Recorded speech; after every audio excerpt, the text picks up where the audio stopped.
Yeah, I've been in DC for about 11, 12 years now.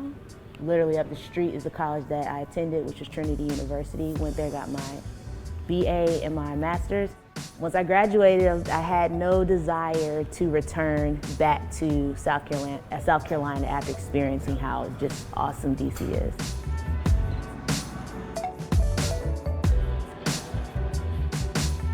I was introduced to poetry through school. The practice of writing and journaling was something that I grew accustomed to, something that became routine in my life. And I was always creating poetry, just not knowing it. I didn't even know what spoken word was until I got to DC. I knew about poetry, I knew about the written form, but I didn't know anything about getting on the stage and expressing your poetry through this art form that is super dope and just powerful. And coming to DC made me even explore that. When I was in college, we went to Busboys and Poets, and that's when spoken word was vibrant. That's when we had Clint Smith, Pages Matan, Elizabeth Acevedo, all these amazing artists that started here in DC in the spoken word scene. That's when I was introduced to it. So imagine being introduced to basketball when Michael Jordan was in his prime. That's kind of how I was introduced to spoken word. After that, started working up on my stuff, and I got the courage to eventually get on the stage and started events at my school, started open mics at my school. I've met so many amazing artists and discovered myself as an artist here in DC, and I think that has a lot to do with what the city is, an accepting city, an open city, a loving city, and I was able to come as my full self once I moved here, and because of that, my artistic ability, I really think, flourished being in this city. I actually was introduced to DC Scores at my college, Trinity University. I grew up playing soccer. I was on the soccer team at Trinity University, and I was at that time creating poetry events at the school. Soccer being a huge part of my life and poetry, I never would have saw those two things actually connecting and really forming my job and shaping the road that I would take going forward in my professional career. I think there's so many different ways that sports have contributed to activism and social justice. Sports provide a platform, as you can see with athletes, especially within the last year, really using their platform in sports to stand up for things that matter to them.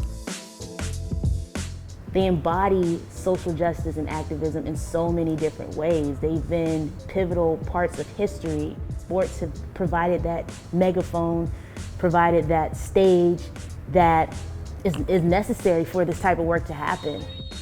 It's America. It's a part of who we are and how we force change and use our platforms as activism. And I think sports has just been a great way for athletes to do that, different organizations to stand up and take stances and be models of how to implement change, necessary change. I remember almost a year ago, DC United made their stance on being supportive of, pushing Black Lives Matter, pushing a more DEI approach with the decisions that they make and how they are moving forward as an organization.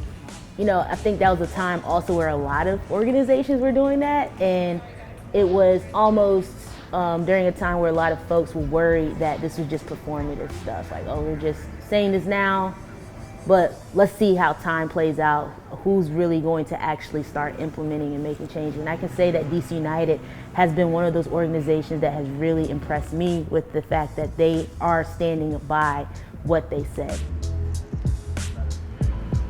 I really got a lot of my social justice stances and beliefs from my father. He was president of the NAACP in Rock Hill, South Carolina.